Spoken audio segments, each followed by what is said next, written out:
হযরত মুসা আলাইহিস সালামের জমানাতে একজন আল্লাহর বান্দা 200 বছর পর্যন্ত হায়াত পেয়েছিল। 200 বছর পরে সে ইন্তেকাল করলো। ইন্তেকাল করার পরে শহরের লোকজন মানুষেরা তাকে নিয়ে শহরের ময়লা আবর্জনার ভিতরে তারে নিয়ে ফেলাই দিল।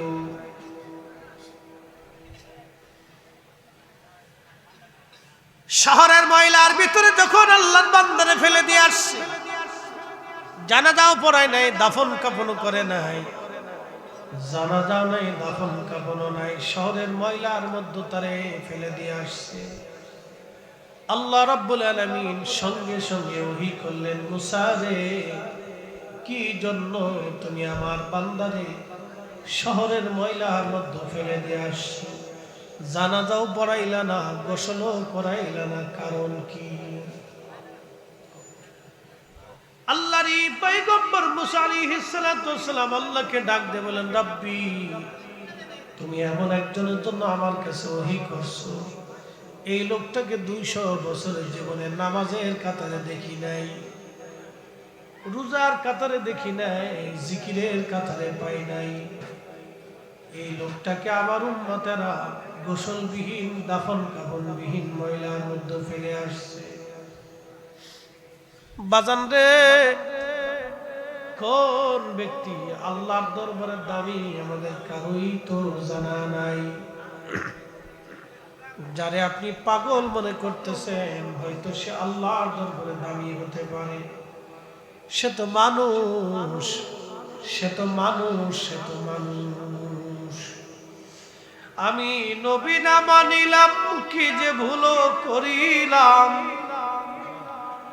আমি নবী না মানিলাম, কি যে ভুল করিলাম। ভস্মে ঢালিলাম ঘি, মানুষ হইয়া ভবেতে আসিয়া মানুষের করিলাম কি?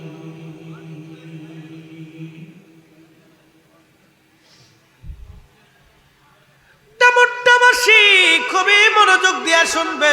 আল্লাহ ডাক দিছে, মুসা,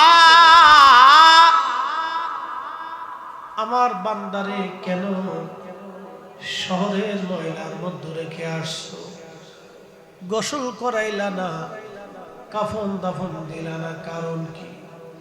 মুসা নবী বললেন, রাব্বি, 200 বছরের জীবনে এই লোকটাকে নামাজের কাতারে দেখি নাই, আল্লাহ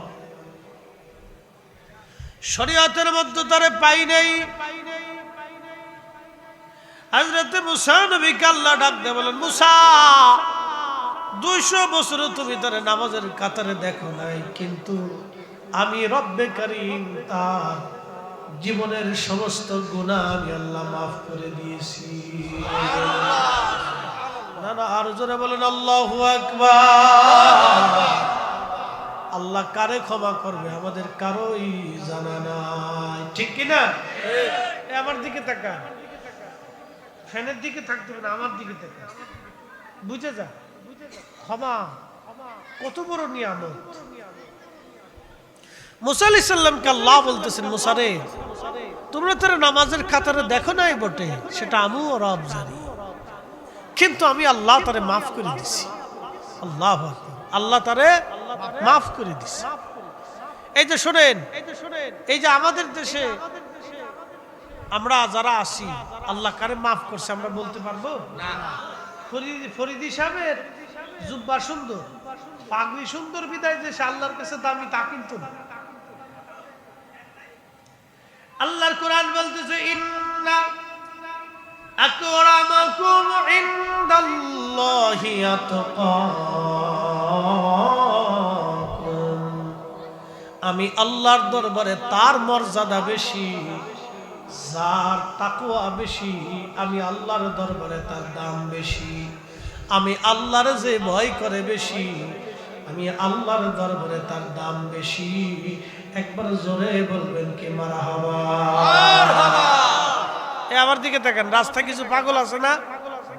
কালকে ঢাকা ভার্সিটিতে দেখলাম, আহারে, এক মানসিক ভারসাম্যহীন পাগল তার ছাত্ররা পিটে পিটে মেরে ফেলছে, মারার আগে তার ভাতও খাওয়াইছে। মনুষ্যত্ব কতটা নিকৃষ্ট হয়েছে আপনি চিন্তা করেন। একটা কুত্তারে কিন্তু কামড়ায় মেরে ফেলে দেয় না, দেখছেন আজ পর্যন্ত? এক কুত্তা কিন্তু তার জাতি কুত্তারে মারে না, মেরে ফেলে দেয় না, মারামারি করে, কিন্তু একবারে মেরে ফেলে দেয় না। আপনি যদি দেখেন মুরগি মারামারি করে, এক মুরগা আর এক মুরগারে জীবনে মেরে ফেলে দেয় না। গরু মারামারি করে, কিন্তু এক গরু আর এক গরুরে জীবনে মেরে ফেলে দেয় না। একমাত্র মানব জাতি যারা মারামারি করে, কাটাকাটি করে, আর একজন আর একজনকে একবারে জানে মেরে ফেলে দেয়। এই যে ছেলেগুলি, মানুষগুলি মাঝে মধ্যে মানুষদেরকে পিটায় পিটায় মারে, আগে পরে যাই হোক, কোন হত্যা আমরা সমর্থন করি না। কোন মানুষ মরে যাক এটা আমরা চাই না। হিন্দুর বেটা মরলেও আমরা চাই না। কোন হিন্দু হোক বৌদ্ধ হোক, মাঝে মধ্যে ভারতে দেখি, বিভিন্ন জায়গা দেখি মুসলমান পিটায় মারা হচ্ছে। না না, অন্যায়। কোন মৃত্যুকে আমরা পছন্দ করি না। নিরাপরাধ একজন মানুষকে আমরা মেরে ফেলে দিব। সে পাগল হোক, তাকে মারা যাবে না। চোর হলেও তাকে মারা যাবে না। চুরি করতে আসছে, পিটাইতে পিটাইতে মেরে ফেলে দেওয়া হলো। আহা, কত বড় অন্যায়! আপনি তাকে মেরে ফেলে দিতে পারেন না। একজন চুরি করতে আসছে, সেই দিন ময়মনসিংহে দেখলাম বাবা, না ময়মনসিংহ না, আমাদের ফরিদপুরের নগরকান্দায় এক বৃদ্ধ লোক, 70 বছরের বুড়া। আহারে, এই বুড়া লোকটাকে পিটায় পিটায় তারা মেরে ফেলে দিয়েছে। মারার আগে তারা পানিও খাওয়াইছে। মনুষ্যত্ব মানুষের এত নিচে হয়েছে যে কুত্তার চাইতে নিকৃষ্ট হয়েছে। প্রিয় উপস্থিতি, আগের আন্দোলনে আমাদের ছাত্রগুলি নির্মমভাবে মরে গেল। এগুলি অন্যায়। কোন মায়ের কোল খালি হোক আমরা চাই না। সেই দিন জশ্নে জুলুস ঈদে মিলাদুন নবীতে কুলিয়ার চরে আমাদের এক ভাইকে পিটিয়ে মেরে ফেলে দেওয়া হলো।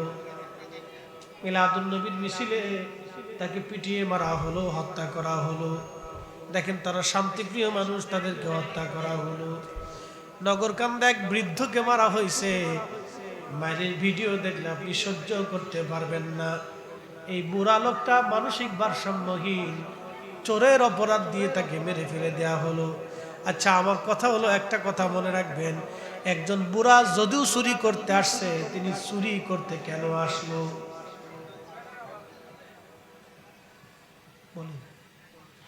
একজন বৃদ্ধ লোক চুরি করতে কখন আসে? পেটের দায়ে। পেটের দায়ে তো তাকে মারাই যাবে না, বরং তার ভরণ পোষণ দিয়ে তার বাড়ি পাঠানোর দরকার। কথা বলেন ঠিক কিনা? আমরা মানুষ কবে হব? মানুষত্ব এতটা নিচু হয়ে গেছে, এটা বলার কোনো ভাষা নাই। আল্লাহ বলেন, মান কাতালা নাফসান বিগাইরি নাফসিন আও ফাসাদিন ফিল আরদি ফাকান্নামা কাতালান নাস জামিআ। জোরে বলা যাবে কি? আল্লাহু আকবার। আল্লাহর কোরআন বলল, নিরাপরাধ মানুষ কোন অন্যায় করে নাই, তুমি যদি তাকে হত্যা করো, সে কোনো ফাসাদ সৃষ্টি করে নাই, অথবা কাউকে সে হত্যা করে নাই। যদি ফাসাদ সৃষ্টি করুক বা হত্যা করুক, সেটার দায়িত্ব রাষ্ট্রের উপরে যাবে।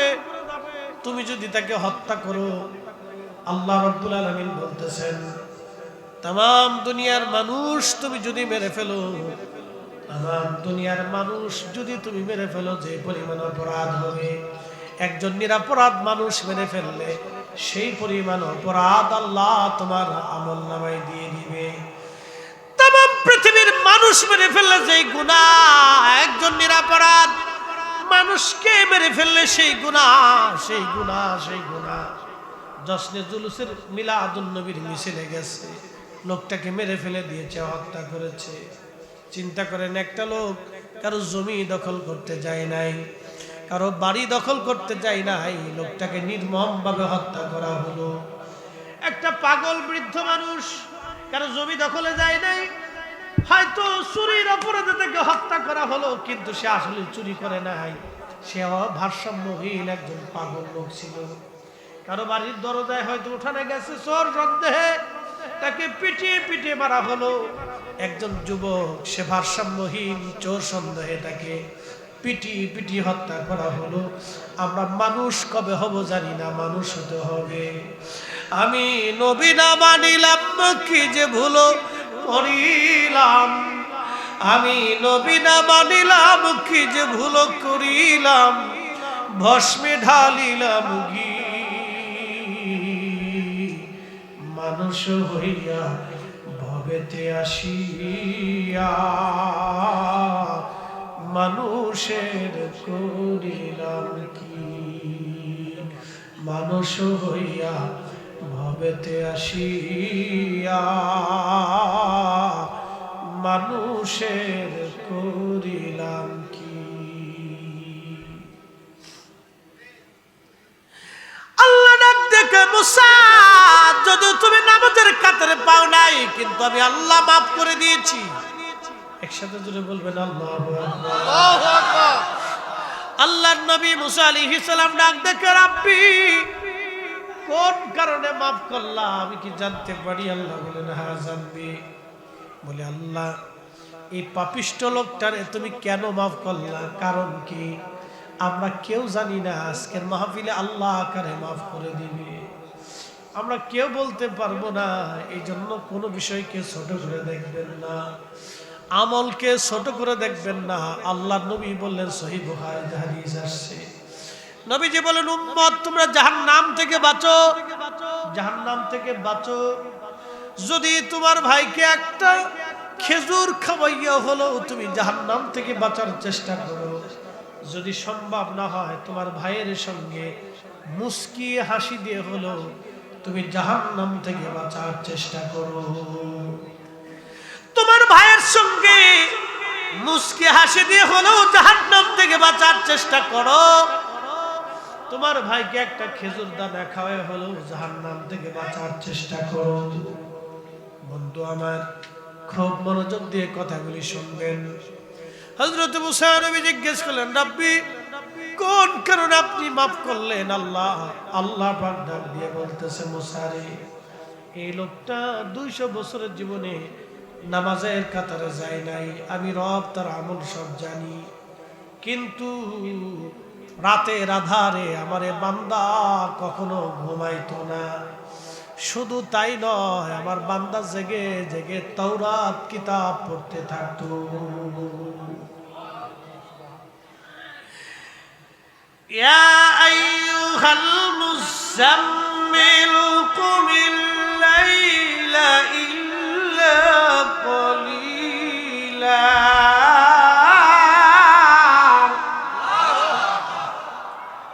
আল্লাহ পাক ডাক দিলেন, হে কম্বলওয়ালা নবী, উঠুন, আর ঘুমাবেন না, আপনি জাগেন।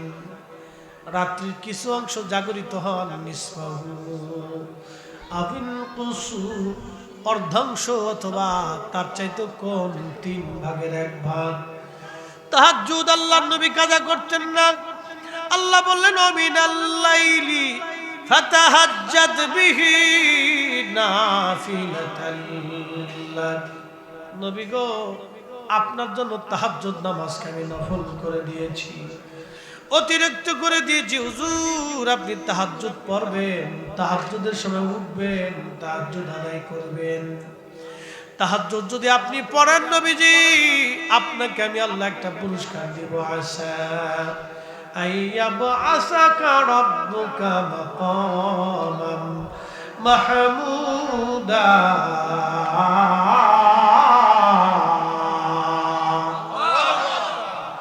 আমি আল্লাহ আপনাকে মাকামে মাহমুদ ওয়ালা বানাবো, মাকামে মাহমুদ ওয়ালা বানাবো। হাসরের ময়দানে এই স্তরে আমি আল্লাহ আপনাকে নিয়ে যাব। আপনি যা চাবেন আমি তাই দিব, আপনি যা বলবেন আমি তাই মানব। আপনার ইচ্ছা অনুযায়ী আমি আল্লাহর ইচ্ছা হয়ে যাবে। আপনি বলবেন, আমি আল্লাহ খুশি হয়ে যাব। আপনি চাবেন, আমি আল্লাহ দিয়ে দিব, মাকামে মাহমুদে অধিষ্ঠিত করব, আপনাকে খুশি করব, খুশি করব। একবার জোরে বলা যাবে আল্লাহু আকবার।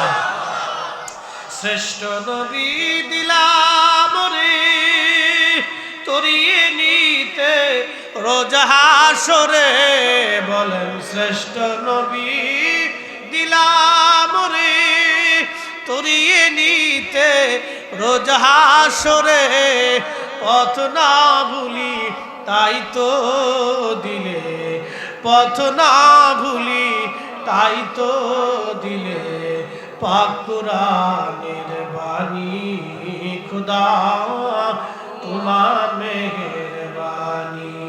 সুন্দর ফুল সুন্দর ফল মিঠা নদীর পানি, খুদা তোমার মেহেরবানি, খুদা তোমার মেহেরবানি।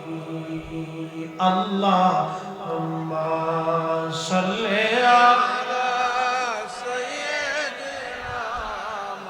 জবান খুলে মুহাম্মদ ওয়া আলা আলি সাইয়্যিদিনা।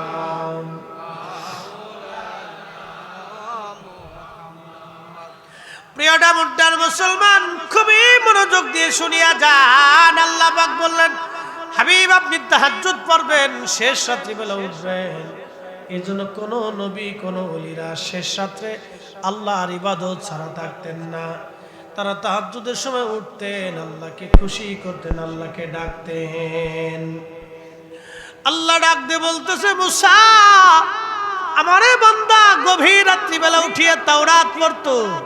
তাওরাত পড়ার সময় তাওরাত শরীফের মধ্যে যেখানে আমার আখেরি নবী রাহমাতুল লিল আলামিনের নাম মুবারক রাসূলুল্লাহ সাল্লাল্লাহু আলাইহি সাল্লাম এইখানে সময় লাগাইতো, চোখের মধ্যে লাগাইতো, কপালে লাগাইতো।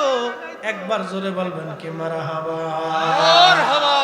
আরে মুসা আমার আখেরি নবীর পবিত্র নামের ইজ্জত করার জন্য, তাজিম করার জন্য আমি রব আমার বান্দার 200 বছরের জীবনের গুনাহ আমি আল্লাহ আমার বান্দারে মাফ করে দিছি। সুবহানাল্লাহ সুবহানাল্লাহ। আমার রাসূলের ইজ্জতের কারণে আল্লাহ তারে মাফ করে দিল। একটু চিন্তা করেন, 200 বছরের গুনাহ আল্লাহ তার মাফ হয়ে গেলে, শুধু একটা আমলের জন্য আল্লাহ তাকে মাফ করে দিলেন 200 বছরের গুনাহ। রাত্রিবেলা ইবাদতটা করার জন্য আল্লাহ তাকে ক্ষমা করে দিলেন। হযরত মুসাকে আল্লাহ বলেন, মুসা তাড়াতাড়ি যাও। আল্লাহু আকবার।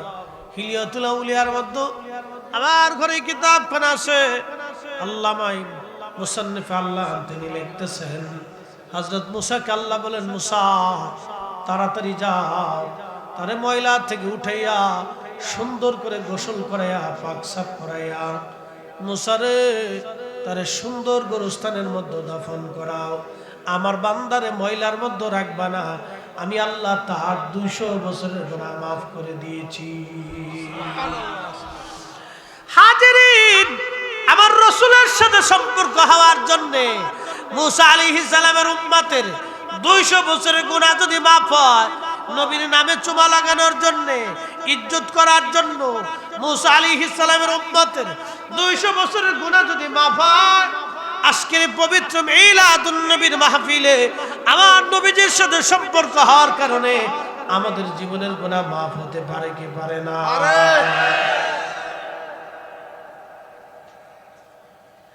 বিতর্ক যার করার দরকার করুক, ওগুলি দেখার সময় আমাদের হাতে নাই। ক্ষমা যেখানে আমরা আছি সেখানে, আমার রাসূল যেখানে আমরা আছি সেখানে। শোনেন, আবুল আহাব মরে গেছে। আবুল আহাব খুব ভালো লোক ছিল নাকি বলেন? কোরআন আল্লাহ বলতেছেন, তাব্বাত ইয়াদা আবি লাহাবি ওয়া তাব্বা মা আগনা আনহু মালুহু ওয়া মা কাসাব। দেখছেন, তার বিরুদ্ধে আল্লাহ একটা সূরা নাযিল করছে, সূরা লাহাব। আল্লাহ রাব্বুল আলামিন তার বিরুদ্ধে একটা সূরা নাজিল করলেন, সূরা লাহাব।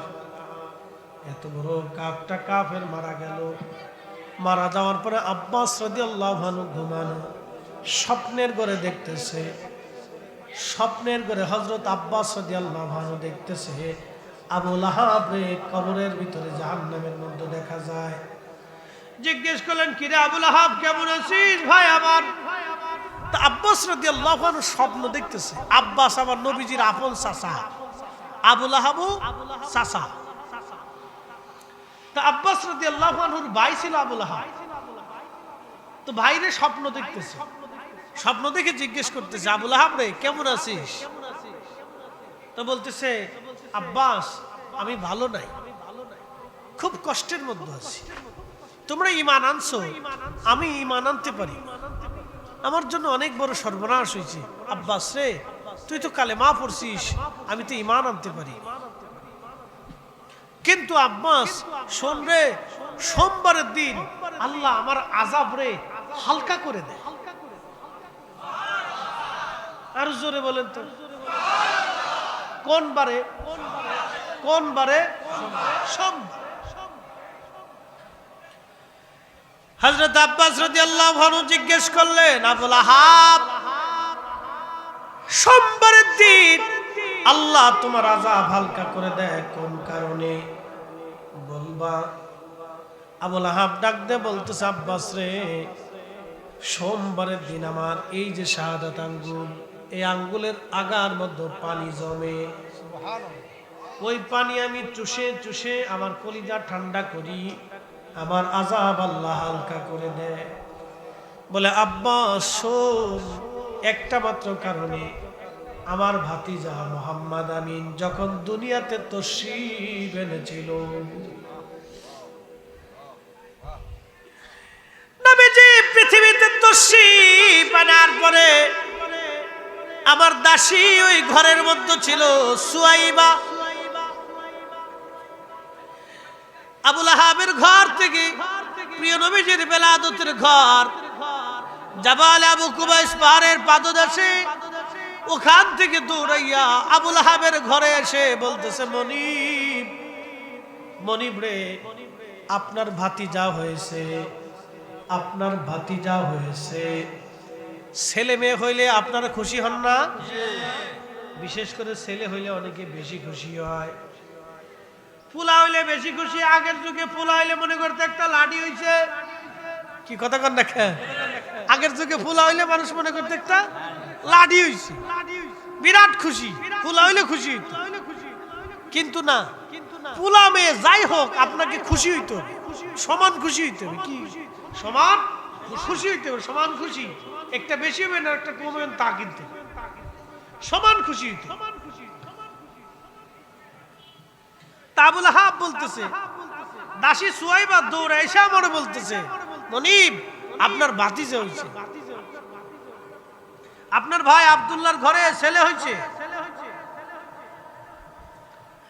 আমার দাসী দৌড়ে এসে আমাকে খুশির সংবাদ দিল। আমি বসা ছিলাম, বসা থেকে উঠে দাঁড়াইলাম, দাঁড়াইয়া এই শাহাদাত আঙ্গুল, যে আঙ্গুলে সোমবারের দিন পানি জমে, এই আঙ্গুল দিয়ে দাসীর ইশারা করে বললাম, দাসী সুয়াইবা তুই আমার ভাতিজার জন্মের সুসংবাদ দিলি, যা যা তোরে আজাদ করে দিলাম, মুক্ত করে দিলাম, তোরে স্বাধীন করে দিলাম, তুমি মুক্ত বাতাসে ঘুরে বেড়াও। যে শাহাদাত আঙ্গুল দিয়ে দাসীর আজাদ করে দিয়েছিলাম আমি, আমার রাসূল, আমার ভাতিজা আখির নবীর বেলাদতে খুশি হইয়া, শুধু খুশি হওয়ার কারণে আমি এই আঙ্গুল দিয়ে ইশারা করে আমার দাসী আজাদ করে দেওয়ার কারণে আমার মালিক, আমার মওলা, আমার আল্লাহ প্রত্যেক সোমবারের দিন আসার সাথে সাথে আমার হাতের আঙ্গুলে পানি জমাইয়া আমি আবু লাহাবের আযাব আল্লাহ হালকা বানায় দেয়। একবার জোরে বলবেন কি আল্লাহু আকবার?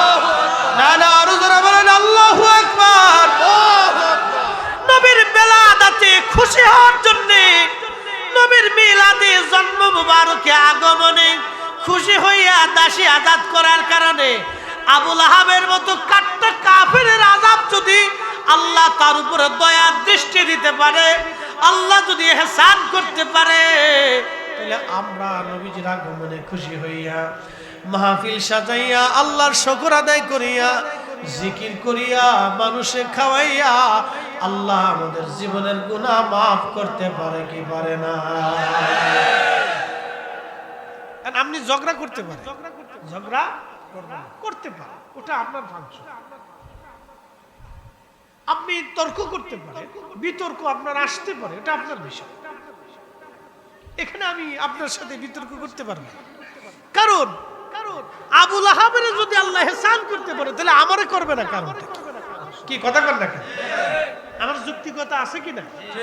আমার প্রমাণ আছে কিনা যে আবু লাহাবের মতো কাট্টা কাফের যার বিরুদ্ধে আয়াত নাযিল করলেন, তাব্বাত ইয়াদা আবি লাহাবি ওয়া তাব্বা মা আগনা আনহু মালুহু ওয়া মা কাসাব, আল্লাহ তার ধ্বংস নিজে আল্লাহ লানত করছে। সেই আল্লাহর লানত প্রাপ্ত বান্দার প্রতি যদি আল্লাহর হাবিবের আগমনে সন্তুষ্ট হয়ে দাসী আজাদের জন্য যদি আল্লাহ তার উপরে ইহসান করে, তাহলে আল্লাহ আমাদেরকেও ইহসান করবে। কথা বলে ঠিক কিনা? আল্লাহ আমাদেরকেও ইহসান করবে, এটা আল্লাহর রুলস। কি আল্লাহ কি এই আল্লাহর ভিতরে কি পার্সিয়ালিটি আছে নাকি? হ্যাঁ, যে আল্লাহ হেরে মাফ করবে আর হেরে করতো না, এরকম কোন সিস্টেম আছে? আল্লাহ বলছেন ইন্নাকা লা তুখলিফুল মিআদ, আমি আল্লাহর ওয়াদার কোনো খেলাফ নাই, আমি আল্লাহর ওয়াদার কোনো খেলাফ নাই। আবু লাহাব আল্লাহ মাফ করে দিয়েছে, আবু লাহাব আল্লাহ ইহসান করেছে, দয়া করেছে, ক্ষমা না ইহসান করছে। কি করছে? ইহসান করছে, দয়া করছে। কি? সোমবারের দিন আসলে তার হাতের আঙ্গুলের ভিতরে পানি জমে এই পানি চুষে চুষে সে তার কলিজা ঠান্ডা করে। সৌদি আরবে কেউ থাকছেন, চাকরি বাকরি করছেন, এখানে কেউ আছেন? আচ্ছা, যদি না থাকেন, হজে ওমরাতে যদি কোনোদিন মক্কা মদিনাতে যান তো দেখবেন প্রচন্ড গরম। এবছরে আপনার আশিকি হুজুর হজে গেছিলেন, আমিও ছিলাম হজে, তো একসাথেই দুইজন মক্কাতে হেরেমে দেখা সাক্ষাৎ হয়েছে, মাঝে মধ্যে কথাবার্তা হয়েছে। তো যা হোক, এই বছরে প্রচন্ড গরম। আল্লাহু আকবার, যে কি প্রচন্ড গরম! এই গরমের তো কোনো সীমানা নাই। হাজিদের যে কি পরিমাণ কষ্ট হয়েছে, আমার পাশেই আরাফার মাঠে এক মিশরি হাজি ছটফট করে মরে গেল গরমে। আমার সামনেই একবার আমাদের তাঁবুর সাথে আর একজন মরে গেল, আর একজন কোন রকম দম চলতেছে। এই ডাক্তার এসে স্যালাইন দিছে, ওখানে তো হসপিটাল খুব দুর্ভেদ্য, কোন রকম এসে স্যালাইন দিয়ে রাখছে হাজি। আহা, কি কষ্ট! প্রচন্ড গরমে হাজি ছটফট করতে করতে মরে গেল। এরকম বহু হাজি মরে গেছে, কেউ রাস্তায় পড়ে রয়েছে। কঠিন প্রচন্ড গরমে শুধু পানির পর পানি, ঠান্ডা পানি খাইতে খাইতে খাইতে খাইতে জান শেষ হয়ে গেছে। পানির পর পানি, এ মনে করেন 2-4-10 লিটার পানি খেয়ে ফেলছি। পরে পেশাব করতে এসে দিকে হলুদ, মানে ঘামে সব বেরিয়ে কাপড়ের সাথে মিশে দিয়ে আবার গরমে শুকাই গেছে, এরকম অবস্থা হয়েছে। তো শুধু পানির তৃষ্ণা, পানির তৃষ্ণা। দুনিয়াতে যদি এরকম পানির তৃষ্ণা হয়, তাহলে কবরের আযাবের তৃষ্ণাটা কেমন হবে? সেই তৃষ্ণা আল্লাহ আমার রাসূলের বেলাদাতে খুশি হওয়ার জন্য আল্লাহ আবু লাহাবের মতো কাট্টা কাফেরকে আল্লাহ ইহসান করছে। আঙ্গুলে পানি জমাইয়া আল্লাহ তার কলিজা ঠান্ডা করে। সোমবারের দিনে, সপ্তাহে একদিনে আল্লাহ তার কলিজা ঠান্ডা করে দেয়, শুধু আল্লাহ রাসূলের আগমনের মহব্বতের কারণে। যদি এটা হতে পারে, তাহলে আমাদেরও আল্লাহ ইহসান করিয়া আমাদেরও গুনাহ আল্লাহ মাফ করবে। কথা বলেন ঠিক কিনা? আমরা আশা করতেই পারি আল্লাহ আমাদেরকে ইহসান করবে, কারণ আল্লাহ বৈষম্য নাই। আল্লাহর কাছে কোনো বৈষম্য নাই যে এরে মাফ করছি আর এরে করতাম না, এরে করছি এরে করতাম না। আল্লাহর কাছে এটা নাই। আল্লাহর কাছে সূত্র মতো আসলে মাফ হয়ে যাবে, সূত্র অনুযায়ী আসলে মাফ হয়ে যাবে। আল্লাহর সূত্র অনুযায়ী যদি কেউ এসে পড়ে, তো আল্লাহ তারে ক্ষমা করে। আল্লাহর ওয়াদা কখনো খেলাফ হয় না। মুহতারাম উপস্থিতি, আল্লাহ আমাদেরকে এই সমস্ত ভালো কাজ করার তৌফিক নসিব করুন, বলেন আমিন। বেশি বেশি যেন এই সমস্ত ভালো কাজ করতে পারি, কথা বলেন ঠিক কিনা? আল্লাহ আমাদের হায়াত মৌতের মাঝখানে কি দিছে? একটু ছোট্ট জীবন দিছে। এই জীবনে কি করতে হবে? সুন্দর সুন্দর আমল করতে হবে, ভালো ভালো আমল আমাদের কি করতে হবে। এগুলো যদি আমরা করতে পারি তাহলে আমরা জীবনে সাকসেস হব, কামিয়াব হব। প্রিয় মুসলমান আমার, তো যেই কথাগুলি বলছিলাম যে আল্লাহ কোন সময় কাকে মাফ করে দিবে আমাদের কারোই তো জানা নাই, ক্ষমা করে দিবে কারো জানা নাই। মুসা আলাইহিস সালামের উম্মতের গুনাহ মাফ হয়ে গেল 200 বছরের। আমার রাসূলকে কেন্দ্র করে নবীর তাজিমের জন্য আবু লাহাবের আযাব আল্লাহ হালকা করে দিলেন আমার নবীকে কেন্দ্র করে।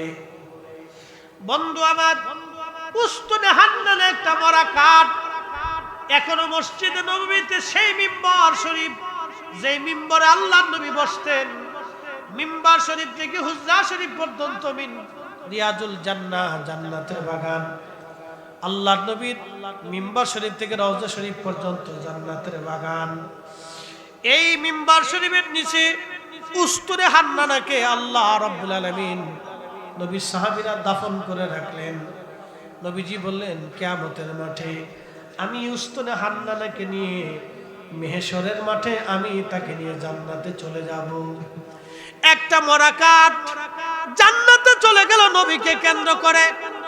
একসাথে বলা যাবে আল্লাহু আকবার। আরে একটা উটের নাম কাসওয়া জান্নাতে চলে গেল নবীকে কেন্দ্র করে, রাসূলকে কেন্দ্র করে জান্নাতে চলে গেল। আর একটা সেই বস্তুর নাম উস্তুনে হান্নানা, কাসওয়া উট, আর একটা নাম উহুদ পাহাড়, জান্নাতে চলে গেল আমার রাসূলকে মহব্বত করার কারণে। আমার রাসূলকে কেন্দ্র করে আল্লাহু আকবার, জোরে বলেন আল্লাহু আকবার। না না হয় না, আরো জোরে বলেন আল্লাহু আকবার। আল্লাহু আকবার। উহুদ পাহাড় জান্নাতে চলে গেল নবীকে কেন্দ্র করে। যদি কোনোদিন উহুদে যান, একটা ঠিকানা বলে দিয়ে যায়, উহুদ পাহাড়ের এক কোনায় একটু ফাঁকা জায়গা দেখবেন, দুইটা পাথরের মাঝখানে ফাঁকা ফাঁকা। এই জায়গাটা আল্লাহর নবী বিশ্রাম করেছিলেন উহুদের ময়দানে আহত হয়ে যাওয়ার পরে। কাফেররা রাসূলকে আঘাত করলেন, দন্ত মুবারক শহীদ হয়ে গেল, মাথা মুবারক থেকে রক্ত পড়তেছিল, রক্ত মুবারক পড়তেছিল। আহারে, রাসূলের একজন সাহাবীর নাম হযরত মালিক ইবনে সানানা, তিনি দৌড়ায় গেলেন। মালিক ইবনে সানানা দৌড়ায় যাইয়া আল্লাহর নবীর ওই কাটা জায়গায় মাথা মোবারকে জিহ্বা লাগায়া চেটে চেটে চেটে চেটে পরিষ্কার করে রক্ত খেয়ে ফেলতেছিলেন তিনি। পাশ থেকে এক সাহাবী ডাক দিয়ে বলতেছে, মালিক ইবনে সানানা, তুমি কি জানো না রক্ত পান করা হারাম? তুমি কেন রক্ত পান করো? মালিক ইবনে সানানা ডেকে বলতেছে, সাহাবীরা রে, আমার জীবন চলে যাবে কিন্তু নবীজি রক্ত মোবারক জমিনে পড়তে দেব না। আল্লাহু আকবার। ত্রিভুবনের প্রিয় মুহাম্মদ, বলেন ত্রিভুবনের প্রিয় মুহাম্মদ এলো রে দুনিয়ায়। রে সাগর আকাশ বাতাস দেখবি যদি, রে সাগর আকাশ বাতাস দেখবি যদি, ধুলির ধরা বেহেশত আজ জয় করিল দিল রে লাজ। আজকে খুশির ঢল নেমেছে ধূসর সাহারা। রে সাগর আকাশ বাতাস দেখবি যদি, রে সাগর আকাশ বাতাস দেখবি যদি।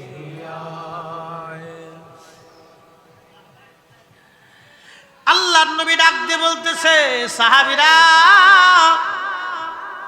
যদি জান্নাতি মানুষ তোমরা দেখতে চাও, আমার মালিকের চেহারার দিকে তাকাও, কারণ আমার রক্ত মালিক ইবনে সানানা পান করেছে, তার শরীরের সাথে রক্ত মিশে গেছে। আমি নবীর রক্ত যার শরীরের সাথে মিশে যায় সে জাহান্নামে যাবে না, জাহান্নামের আগুন তারে পোড়াবে না। চিৎকার মেরে জোরে বলবেন কি আল্লাহু আকবার। বলেন রক্ত পান করা হালাল না হারাম?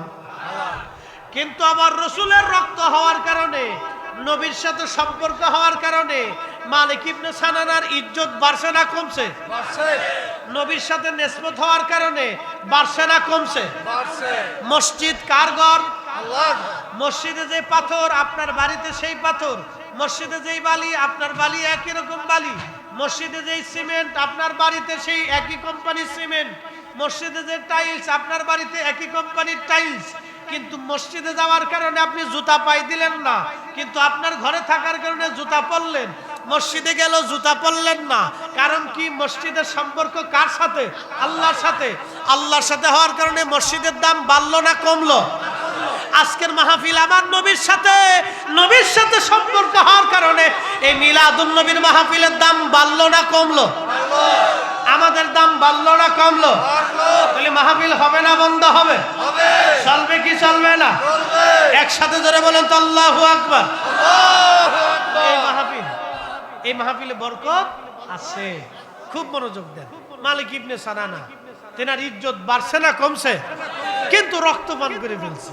শরীয়তে রক্তপান করা হারাম, কিন্তু আল্লাহর নবীর সাথে সম্পর্ক হওয়ার কারণে মালিক ইবনে সানানার ইজ্জত এত পরিমাণে বাড়ছে, নবীজি উহুদে ডাক দিয়ে বলে, সাহাবীরা তোমরা যদি জান্নাতি মানুষ দেখতে চাও, এই উহুদে আইসা আমার মালিক ইবনে সানানার চেহারার দিকে তাকাও, সে আল্লাহর জান্নাতি। বন্ধু আমার উহুদে যাবেন, উহুদে যাওয়ার পরে যেইখানে আল্লাহর নবী বিশ্রাম করেছিলেন, দেখেন আমি বাস্তব থেকে বলতেছি, এবার এতক্ষণ তো দলিলে বলছি, এখন বাস্তবে বলতেছি। উহুদের যে ফাঁকা জায়গা, আমার দিকে তাকান, উহুদের পাহাড়ের পাদদেশে পাশে যে ফাঁকা জায়গা, সেইখানে আল্লাহর নবীকে নিয়ে ফেরেশতারা নিয়ে গেলেন, সাহাবীরা নিয়ে গেলেন, বিশ্রাম করতে লাগলেন। নবীজির দন্ত মোবারক শহীদ হয়েছিল আসরের সময়। কোন সময়? জোহর আর আসর। ওইখানে একটা মসজিদ আছে উহুদের পাশে, এখনো মসজিদটা আছে। ওই জায়গাটা আল্লাহর নবী জোহর এবং আসর নামাজ পড়ছিলেন, যুদ্ধ চলতেছে, ওই জায়গায় নামাজ পড়তেছিলেন। হঠাৎ করে কাফেররা এসে আল্লাহর নবীকে আক্রমণ করলেন আসরের পরে। ওই সময় নবী আহত হলেন। ঠিক ওই সময় আহত হওয়ার পরে নবীজিকে সাহাবে کرام ফেরেশতারা নিয়ে উহুদের ওই ফাঁকা জায়গা নিয়ে গেলেন। যেই ফাঁকা জায়গা নিয়ে গেলেন, তখন সারা উহুদে মদিনাতে জানাজানি হইল যে আল্লাহর নবী নাই। অনেক সাহাবী জানতেন না যে আল্লাহর নবীকে সাহাবীরা এবং ফেরেশতারা ধরে নিয়ে জিবরাইল আলাইহিস সালাম ওই পাহাড়ের ওই পাদদেশে, এই পাহাড়ের এক কোণাতে ফাঁকা জায়গা নিয়ে গেছে। এটা অনেক সাহাবীরা জানতেন না। তো সারা মদিনায় সংবাদ ছড়িয়ে গেল, রাসূল নাই, নবী শহীদ হয়ে গেছে। ওই সংবাদে হযরত গাসলুল মালায়েকা হানজালা সকালবেলা এসে তিনি উহুদে শহীদ হয়েছিলেন। আহা বন্ধুগণ আমার, আমার নবী না এই কথা শুনলেন, নবীজিকে নিয়ে যাওয়া হলো ওই ফাঁকা জায়গায়। ওইখানে নিয়ে যাওয়ার পরে আল্লাহু আকবার, ওইখানে নবীজিকে বিশ্রাম করলেন। কিন্তু শুনেন, আজকে একটা বাস্তব কথা বলে দিয়ে যাই। এই বছরে মদিনা মুনাওয়ারার শেষ রজনীতে আমি আসব, চলে আসব বাংলাদেশে। তার আগের দিন রাত্রিবেলা নারে তাকবীর, নারে রিসালাত, আলে সুন্নাত ওয়াল জামাত, পবিত্র ঈদে মিলাদুন নবী। আরে এই দেশের মানুষ দেখেন অসুস্থ, তারপরেও এই অবস্থায় কোথাও তো যাওয়ার সুযোগ নেই। এই শরীর নিয়ে শুধু আপনাদের জন্য মারহাবা কর। নিজের দেশ, দেশ সবাই ভালোবাসে, এটা বোঝা গেছে কি? আপনাদেরকে ভালোবাসে না? যাক আলহামদুলিল্লাহ, আল্লাহ হায়াতে তয়বা নসিব করুক, সকলে বলে না আমিন। এই অসুস্থ শরীর নিয়ে আপনাদের মাঝে আসা। তো হুজুর আসছেন, আমি কথা আর দীর্ঘায়িত করব না, ছেড়ে দিব। কালকে না পরশু দুই গ্রামে আমাকে মারামারি লাগছে। এই মারামারি হ্যাঁ রে ঝগড়া রে, এই কোর্টে যায়, শরীয়তের কোর্টে যায়, সেটা ফয়সালা হয়েছে কালকে। যাই হোক আল্লাহ কবুল করুক। 20-25 লাখ খাবার। জি জি আলহামদুলিল্লাহ। আমি আর কথা দীর্ঘায়িত করব না, আপনারা মিলেমিশে থাকবেন। আল্লাহ সকলকে মিলেমিশে থাকার তৌফিক নসিব করুন, বলে না আমিন। আর কথা নাই, হুজুর আসছেন, তিনি কথা বলবেন এবং আপনাদেরকে নিয়ে দোয়া করবেন। আপনারা আমার জন্য দোয়া করবেন।